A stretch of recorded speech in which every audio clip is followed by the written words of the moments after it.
समुद्र मंथन में जब देवताओं और असुरों ने मिलकर सृष्टि का सबसे बड़ा मंथन किया तो पहले निकला विष।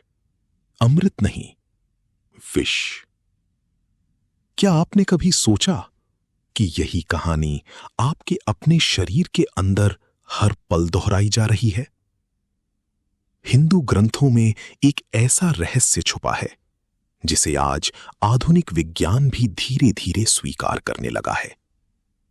इंसान के शरीर में अमृत और विष दोनों एक साथ मौजूद है और यह निर्भर करता है आपके कर्मों पर, आपके विचारों पर, आपकी जीने के तरीके पर। भागवत पुराण में समुद्र मंथन की कथा केवल एक पौराणिक कहानी नहीं है, ये एक गहरा प्रतीक है। जब मंदार पर्वत को मथानी बनाया गया, वासुकी नाग को रस्सी बनाया गया और देवता असुर मिलकर क्षीर सागर को मथने लगे, तो पहले निकला हलाहल, वो विष जो पूरी सृष्टि को नष्ट कर सकता था। और तब भगवान शिव ने वो विष अपने कंठ में धारण कर लिया। न निगला न उगला, बस रोक लिया। तभी से उनका नाम पड़ा नीलकंठ। लेकिन ये दृश्य केवल त्रेता युग की घटना नहीं है, ये आपके शरीर की कहानी भी है। आयुर्वेद और योग शास्त्र में स्पष्ट वर्णन मिलता है कि मानव शरीर में दो प्रकार की शक्तियां सदा प्रवाहित होती हैं। एक है प्राण, जो जीवनदायिनी है, जो आपको ऊर्जा देती है, जो आपकी आत्मा को जागृत रखती है। और दूसरी है अपान, जो शरीर से विकार बाहर निकालती है, जो विष को बाहर धकेलती है।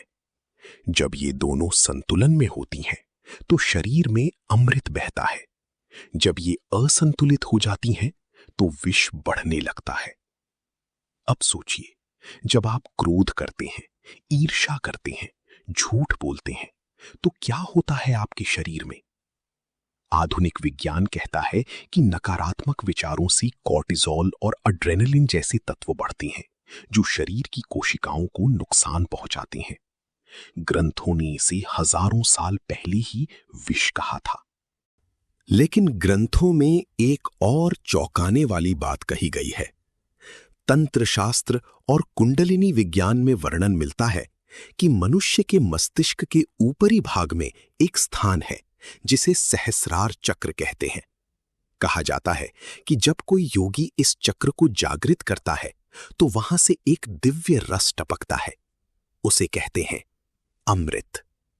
यही वो रस है जिसे चंद्रमा का अमृत भी कहा गया है। लेकिन वही ग्रंथ ये भी बताते हैं कि ये अमृत नीचे विशुद्धि चक्र तक आते आते जल जाता है, पीठ की अग्नि में। ठीक वैसे जैसे शिव ने विष को कंठ में रोका था।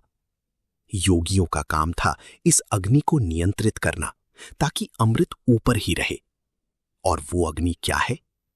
क्रोध, लालच, वासना, ईर्ष्या। यही वो आग है जो आपकी भीतर का अमृत जला देती है। यहां बैकग्राउंड म्यूजिक थोड़ा धीमा करें, फिलोसॉफिकल मोमेंट है। अब एक पल रुक कर सोचिए, आज के इंसान की जिंदगी देखिए। सुबह उठते ही मोबाइल, खबरें, नफरत, तुलना, दौड़, दिन भर तनाव, रात को नींद नहीं। और शरीर, बीमारियां बढ़ रही हैं, उम्र घट रही है, ऊर्जा कम हो रही है। क्या ये सब संयोग है या यही है वो विष जिसका वर्णन ग्रंथों में किया गया था? भागवत पुराण में कहा गया है, जो व्यक्ति अपने मन को वश में नहीं कर सकता वो अपने ही शरीर का सबसे बड़ा शत्रु है। और जो अपने मन को साध लेता है वो अमृत पी लेता है।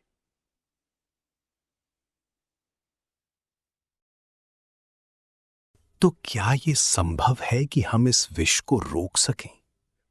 ग्रंथ कहते हैं, हां, जिस तरह शिव ने विष को कंठ में रोका, उसी तरह एक साधारण इंसान भी अपने भीतर के विष को रोक सकता है। कैसे? सत्य बोलकर, क्रोध को पहचान कर, ध्यान से,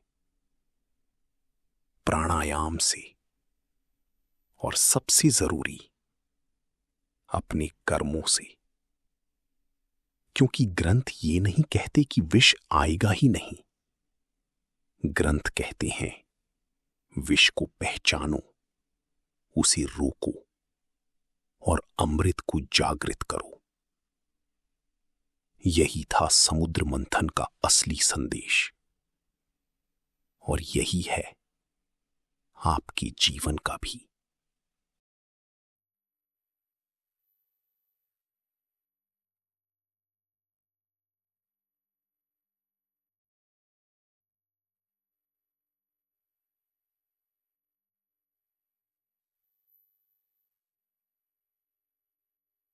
अगर इस रहस्य ने आपको सोचने पर मजबूर किया, तो इस वीडियो को लाइक जरूर करें।